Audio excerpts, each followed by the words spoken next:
On a scorching day in June 2005, propylene gas, venting from a cylinder at a compressed gas filling and distribution facility, ignited, setting off fires and explosions that lasted 5 hours.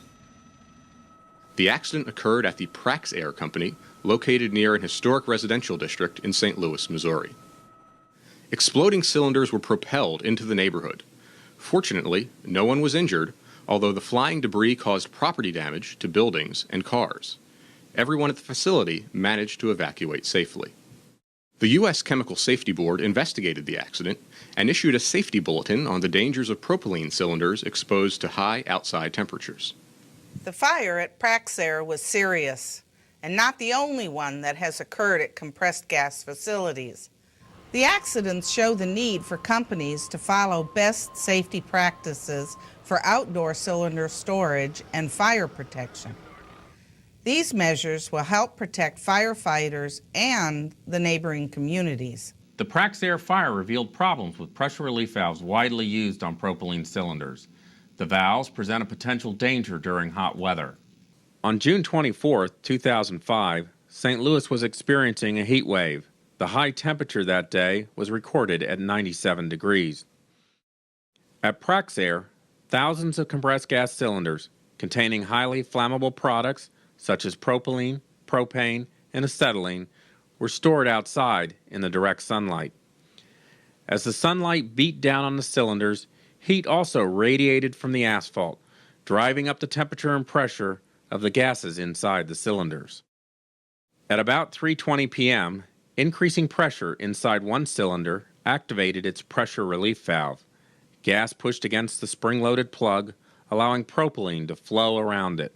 Gas moved past the spring, out of the valve, and through openings in the cylinder cap. The propylene vented to the outside air and formed a flammable vapor cloud around the top of the cylinder. A static charge, created by the venting propylene, most likely ignited the vapor. A Praxair security camera recorded the vapor release and ignition. The vapor begins escaping from the cylinder seconds before 3:20 p.m. It ignites immediately.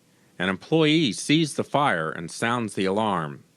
Within 30 seconds, the fire is spreading rapidly, heating surrounding cylinders, causing them to vent gas, adding more fuel to the flames.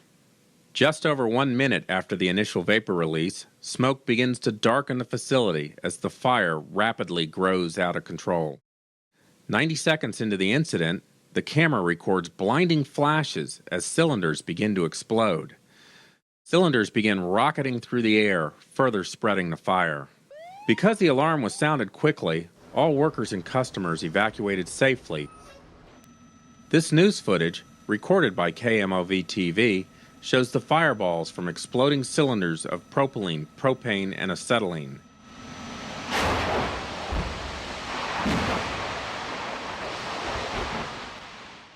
Gas cylinders, primarily of acetylene, rocketed up to 800 feet into the nearby community, damaging property and starting fires.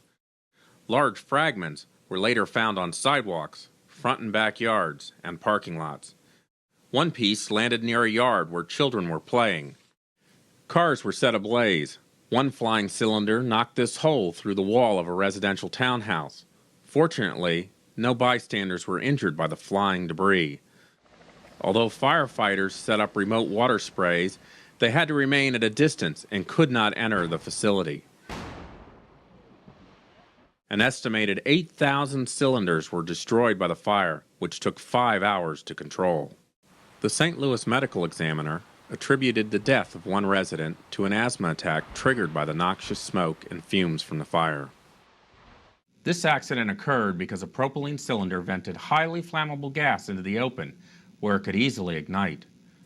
U.S. Department of Transportation regulations require pressure relief valves on propylene cylinders.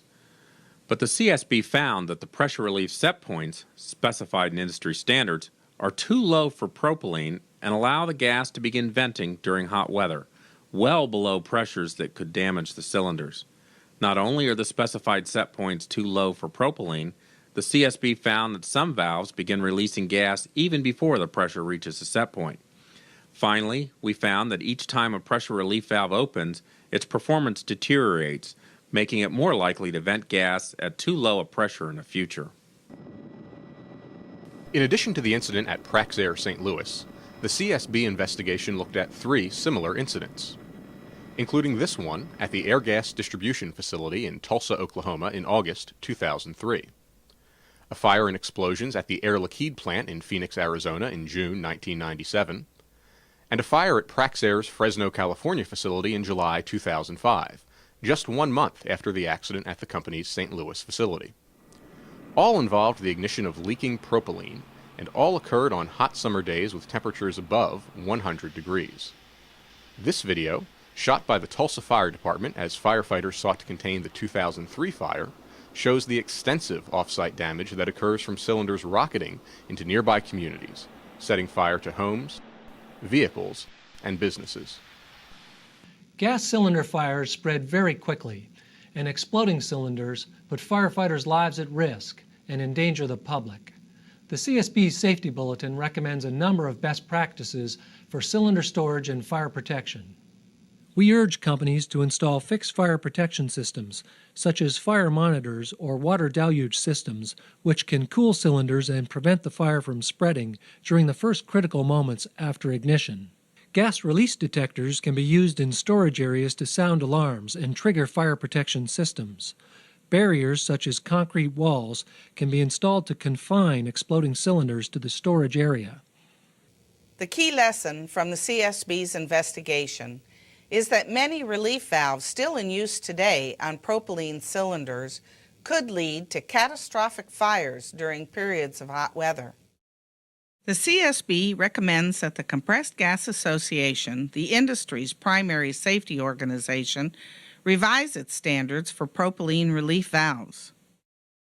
These valves need improved reliability and also a greater safety margin between the pressure of propylene inside the cylinders and the pressure at which the valves open, so that they do not vent prematurely.